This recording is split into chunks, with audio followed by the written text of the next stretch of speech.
Hi everyone, welcome back to the channel. Today we're back with the Ranking the Album series, and today's topic is going to be Black Sabbath. One of the originators of heavy metal and probably one of the most consistent bands there's ever been in the rock genre.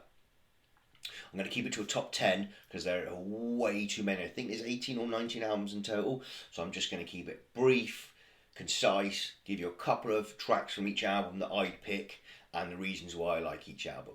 So, let's get on with it. Number 10, DEHUMANIZER. What a cracking album from Dio. One of the... It kind of... They went back to this after they'd had a bit of a hiatus, and Dio came back into the fold. Great album from 1992.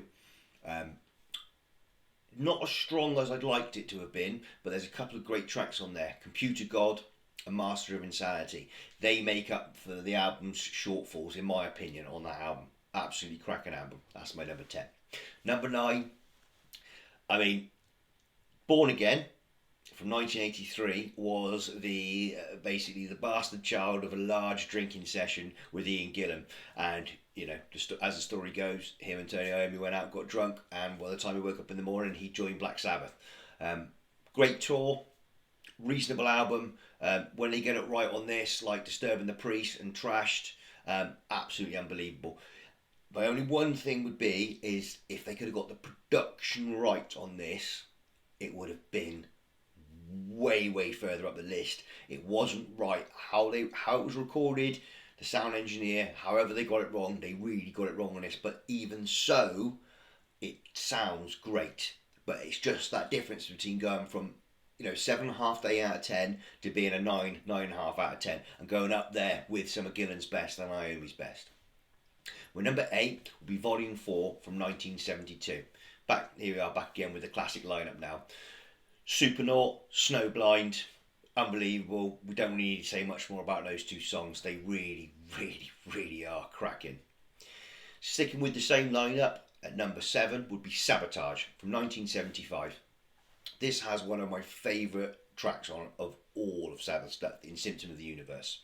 Hole in the Sky is another great track as well. The album, from start to finish, really is a solid album, especially coming out in 73. I think it's their third or their fourth album. I'll have to double check that. Number 5, possibly could have placed this one higher. I love Dio, so this is Dio's second album. This is the Mob Rules. Now, this album had two very specific songs for me that are two of my favourite Dio songs as well.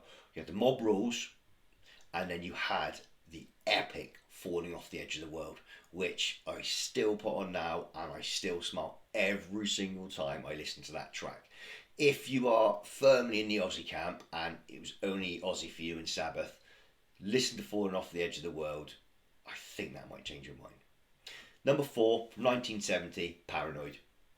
It's got two tracks on it that really have stood the test of time now. The riffs and Iommi's vision for those crunching, heavy riffs that were extremely simple but hit you square in the mouth every time you listen to them. Paranoid, Iron Man. Great. You don't need to know any more than that. That was on this album. End of story. Number 3 from 1970 again would be Black Sabbath, their debut album. Now, Black Sabbath, we've talked about this before in another video, whether it was we think in rock or we think this album in particular started metal. Go which way you want. But this has the doom laden riffs, the down-tuned guitars, and just an epic sound to it.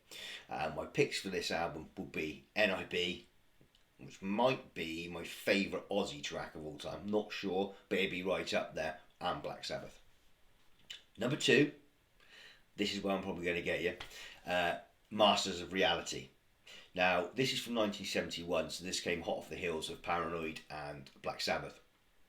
Sweet Leaf and Into the Void, for me, really signified their entry really into the metal scene, just because of how it sounded.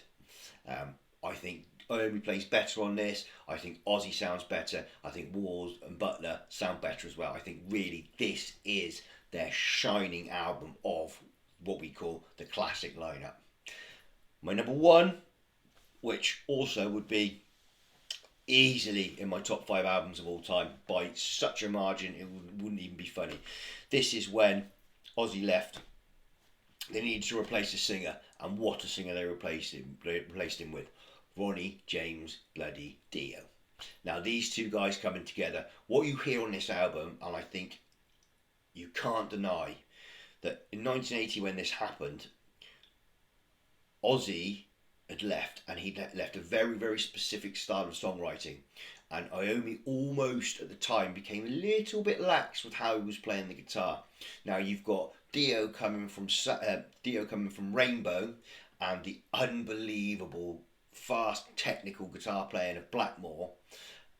He comes over, and Iommi immediately, and I've heard him say this in an interview, stepped up his game. And what you've got now is you've got two behemoths of hard rock / metal coming together, and everyone raising their game at the same time.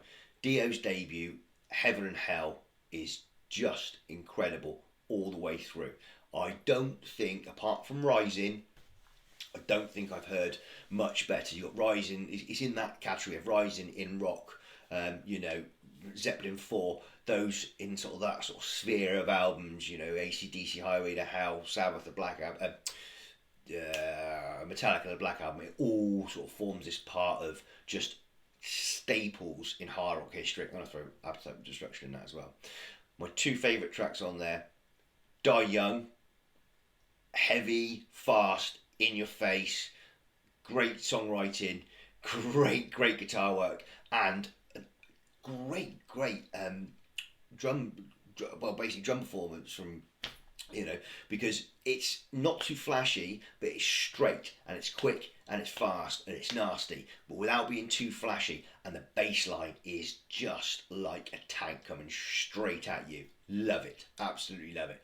And then you can't leave this album without mentioning Heaven and Hell, one of the greatest metal riffs of all time. This song's been covered a lot, but no one's even got slightly close to how this. How Iommi wrote this, I don't know, but for me, it's right up there with Paranoid as a riff. Unbelievable. Great solo as well. They're my top 10 Black Sabbath albums. Let me know what you think in the comment section, and I'm sure you're going to disagree. Or anyone that's that really likes Ozzy over Dio is not going to like my first pick, but I have to put it there. I absolutely love it. Thank you for watching. Please like and subscribe, and I'll catch you on the next video.